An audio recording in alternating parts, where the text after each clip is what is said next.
Wanna know how to create your player name in Paladins? Well, no worries. In this video, I'm going to show you an easy step-by-step guide on how you can do it. It's super simple and under a minute, so let's get straight to it. Now, first things first, make sure you have your Paladins game installed. So we have also created a video on how to install Paladins, so make sure to watch it. Now, first up, once you have installed Paladins, make sure to open it. So once you have entered your game, you should be automatically logged in. If you haven't logged in, we have also created a video on how to do it, so make sure to watch it.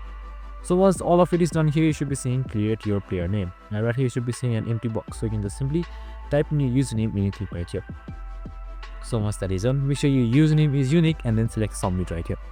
And once you have selected submit, your username should be sent and it should attempt to log in just like this right here. And after a while, it should be successful.